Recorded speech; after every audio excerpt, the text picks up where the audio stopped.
Greetings. Where is evil? The question initially sounds stupid, right?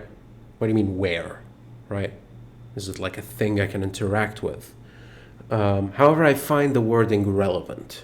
And the reason the wording is relevant, I find, is if we can identify where it is and like point at it in a way, maybe we more understand why things happen that we consider evil, right? So the initial question comes, well, is it in the heart? Is it in the mind? Is it even an external force? There are certainly arguments for all these. There are people who take the opinion that men are inherently evil and they need to be civilized in a way through society or through the faith or through whatever in order to essentially overcome their base passions or evil. Then there is the idea that men are inherently good. However, external forces force people into doing evil things, and one thing leads to another, right? There is also the idea that there are malevolent forces that try and affect you.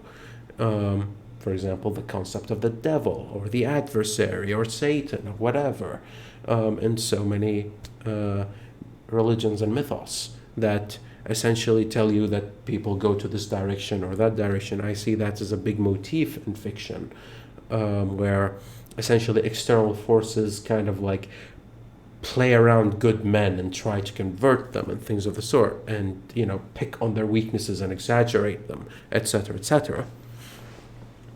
I haven't found these sufficient because I'm not just looking for a reason, like why is the sky blue? Because clouds and whatever, and then there's some lighting. Oh, okay. I don't want a fun fact. I want to see what's happening. What are the mechanics, right? How does it function? So I can see what the hell is going on.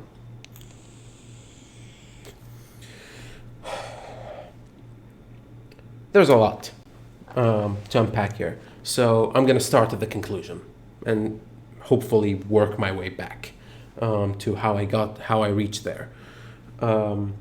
The answer I came up with after asking many people and thinking about it myself is evil is at the place you don't want to look.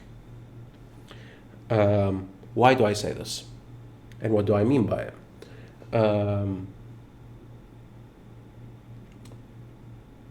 I've noticed that like most people who do things that they consider bad for themselves or others tend to like put it on the side of their brain. They don't want to think about it. Like let's say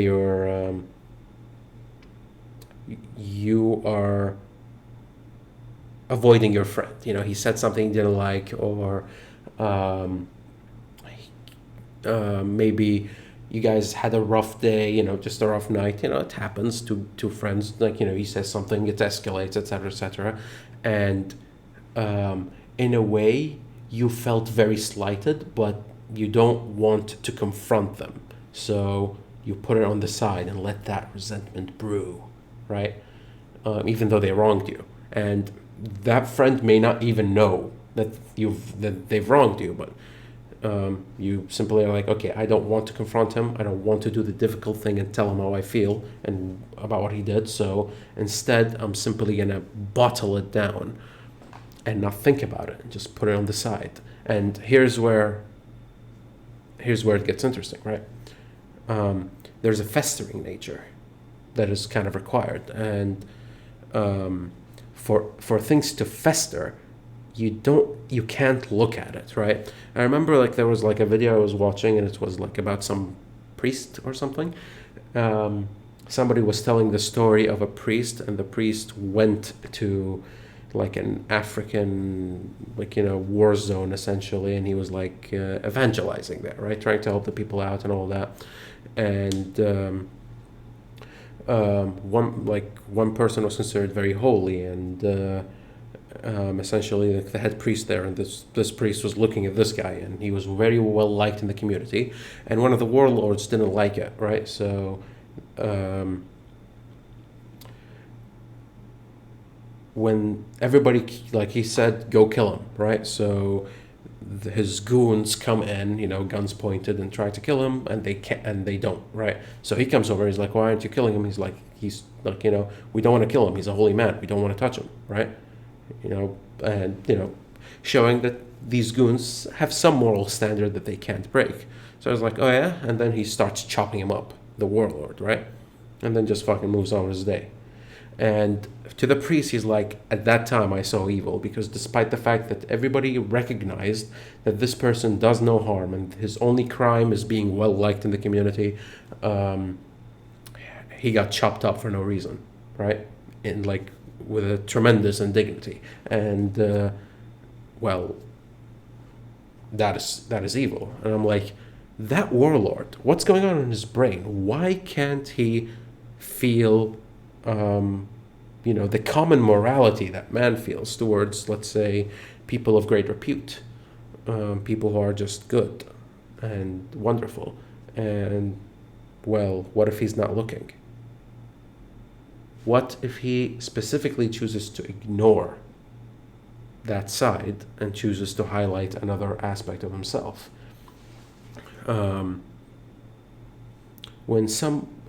I've always noticed, generally speaking, people who have problems are always the people who ignore the aspects of themselves that need focus, or ignore problems until they become too big, and then they'll clean them up, right? And things just kind of pile up, and if enough stuff piles up, you no longer know what the problem is. You need to remove it one shelf at a time, and it's not a good experience, right? And this is where the core of my idea of what evil even is comes from, which is,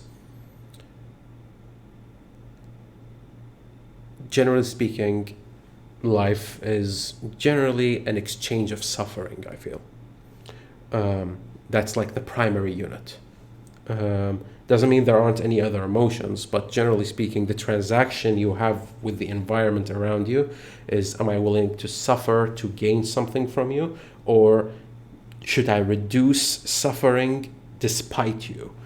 And I always find that in that exchange, if you have a purpose or a meaningful existence, you are willing to trade a lot of suffering to gain a lot of things.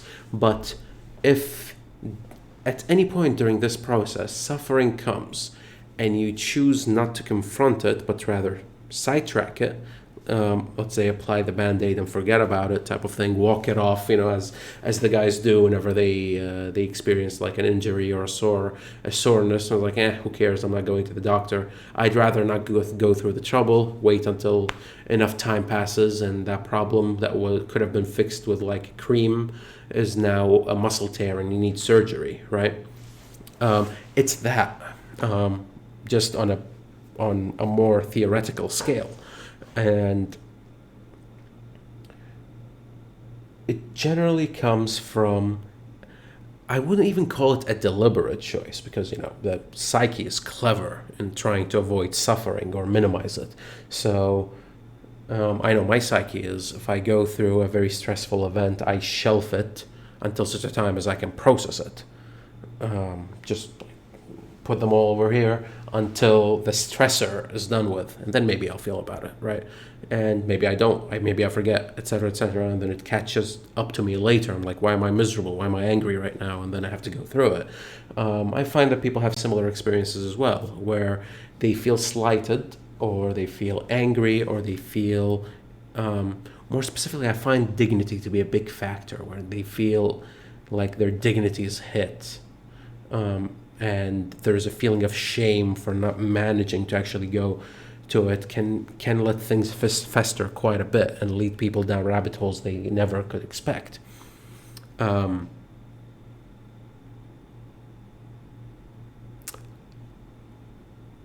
is a book called Ordinary Men, And it's essentially a book about like how the Nazis convinced like regular people like you and me to actually do horrific shit, right? And the idea is, introduce it in small chunks and then you go ahead. And then they did an experiment to confirm this. And that experiment is basically, you don't see the person on the other side of the screen, and you ask them a question. And if they answer wrong, you press the button and zap them. And the more questions they get wrong, the more the zapping intensity increases. So it begins with ow to and progresses to begging and all that stuff until the person is no longer able to do it. The authority figure comes to you and tells you keep pressing the button. You're like, should I keep pressing? Like, what's going on? And the other person is no longer responding to the questions, which is an automatic fail. So you press the button and you keep pressing it. And it was surprising because as far as this person was concerned, I'm doing what the experimenter, the authority figure, has done to me. Or has asked me to do. Since he has authority, he knows better. I don't know, I'll keep doing it regardless of how I feel. Well, where is evil? Here. Evil is because the person who's sitting on the chair has surrendered his decisions to this person without questioning anything, right? And let it fester. Now extrapolate that over. Of course, in the experiment nobody was harmed, but that was it's the idea, right? But regardless, if you take these isolated examples just given you, and then you extrapolate it over a long period of time where things build up and build up and build up, trauma, anger, resentment, they start looking like a mumbo jumbo of disasters. That you don't know how to process, right? And there is really one way to go through them, is open that hidden closet and look at it. Give it attention. Have the pain sear through you, which is easier said than done, right? And that's where evil is. Where you're not looking, where you're choosing not to look, what you're choosing to avoid and not get exposed to is where evil is. And if that's where it is allowed to fester, build up until it's so big that by the time you realize that it's there, it's too late. It has already wiggled its influence behind you because you're not looking, so it can do whatever it wants. This is very metaphorical, obviously. However, I do find that this has real world application. Generally speaking, the more difficult a conversation is I have with somebody, for me, the more I tend to try and go through it with the awareness that if I'm feeling uncomfortable right now, I'm getting somewhere. I'm hitting whatever is within me that's festering, whatever is causing the pain. And I guess that's why, like Catholic confession is cool, because that's kind of a way to do it, where you go and you confess. You sit down, you speak about all your sins, and instead of your sin like applying guilt in the back of your brain, you get to express it outward, and expression is really important in these sort of things. And then the pastor says you're forgiven for whatever the hell you've done. The ritual has power in this regard because it tries to cure this phenomena, right?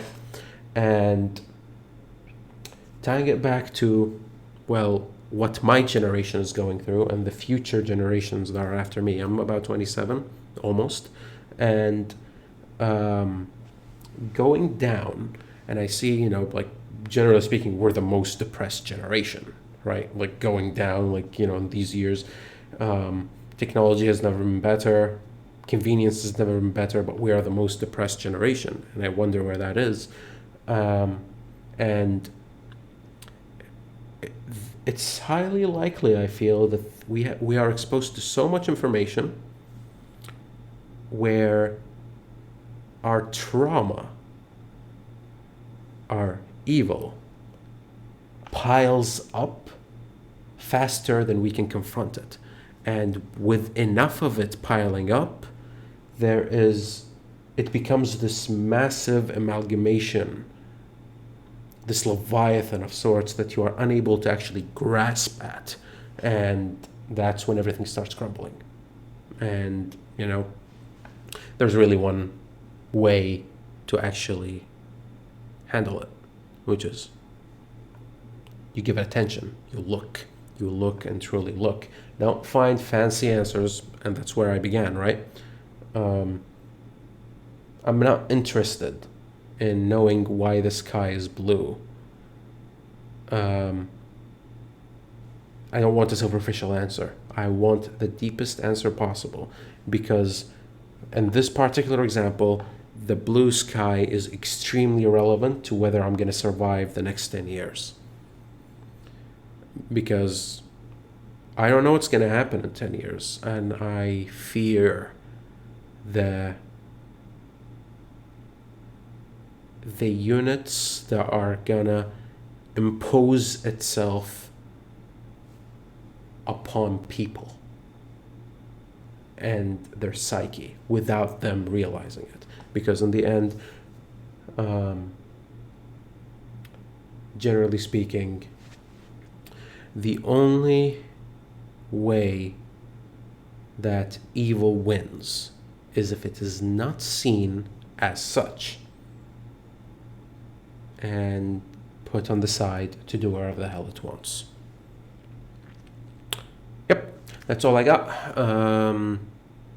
See you guys on the next one.